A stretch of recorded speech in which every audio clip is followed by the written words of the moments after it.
আমি ইউটিউবে দেখলাম যে বিদেশের মাটিতে কত সুন্দর চায়না লেবু, অনেক রকম ফল দেখতে পাই। তো দেখার পর আমার চায়না লেবুর পরে ঝোঁক আসে। ঝোঁক আসতে আসতে আমি চায়না লেবু আমি লাগাই নিজে সরজমিনে ৪ বিঘা দিয়ে শুরু করি। তো ৪ বিঘাতে শুরু করাতে আমি ৪ বছরের মাথায় ফল পেয়েছি। কিন্তু অল্প অল্প করে ৪ বছর মাথাতে পাইতে পাইতে এবছর আল্লাহ আমারে এত ফল দিছে, প্রত্যেকটা গাছে ৪ থেকে ৫ মণ করে মাল আছে। এবং এখানে আমার একটা লোক স্পেশালভাবে থাকে, বিভিন্ন জায়গাতে লোক আসে, তারা দেখায় এবং ছবি তুলে নিয়ে যায় এবং অনেকে খায়, বলে যে এটা বিদেশি যে চায়না লেবুটা যেটা নেটে ঝোলানো থাকে তার চেয়ে স্বাদে এটা কম না। তো অনেকে বলছে যে ভাই আপনি কি চারা বিক্রি করেন? আমি বলছি হ্যাঁ আমি চারা বিক্রি করি। তো অনেকে বাগান করতে চায় এবং আমার চারা নিতে চায়, আমি চারা দিই। তো সব মিলিয়ে আলহামদুলিল্লাহ অনেক ভালো ফলন হয়েছে এবছর।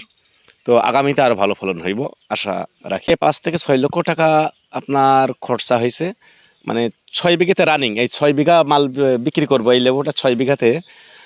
মানে ব্যাপারী দাম দিচ্ছে আপনার ২৩-২৪ লক্ষ টাকা, আমরা ২৫ লক্ষ টাকা ধরে রাখছি। আর কেটে বেচলে অবশ্যই ২৮ থেকে ৩০ লক্ষ টাকা পাবো, এটা আমি জানি। কিন্তু ওটা না করে আমি পাইকারি দিয়ে দেবো একবারে বাগান ধরে, ২৫ লক্ষ টাকা হলে আমি এই বাগানটা দিয়ে দেবো।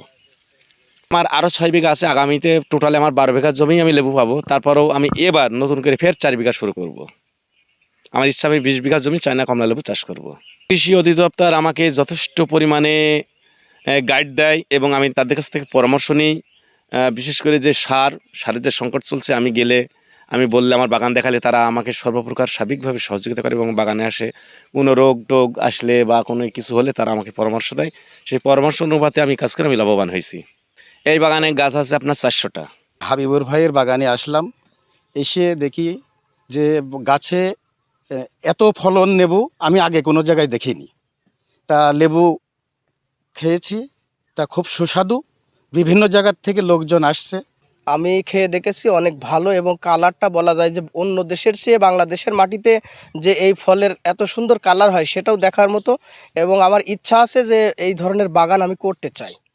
আমি ব্যবসার জগতে এই হাবিবুর ভাইয়ের বাগান কিনতে আসছি, কিন্তু এরকম ধরনের ফল আমি কোথায় পাইনি।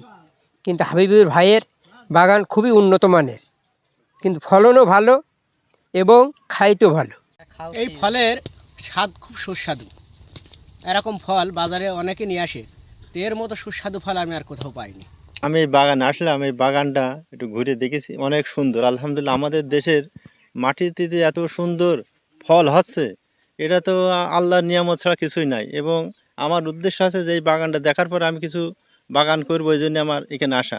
তো আল্লাহর রহমতে আমি যা দেখছি, ইনশাল্লাহ এই বাগান করলে পরে সমস্যা হবে না, আল্লাহর রহমতে লাভবানই হওয়া যাবে। এই বাগানে যে গাছগুলো রয়েছে প্রত্যেক গাছে ৪ থেকে ৫ মণ ফল আছে। তা অনেক বাইরে থেকে লোকজন আসছে, খাচ্ছে, দেখছে। স্বাদও সুন্দর, মিষ্টি, এবং তারা অনেকেই ছবি তুলে নিয়ে যাচ্ছে।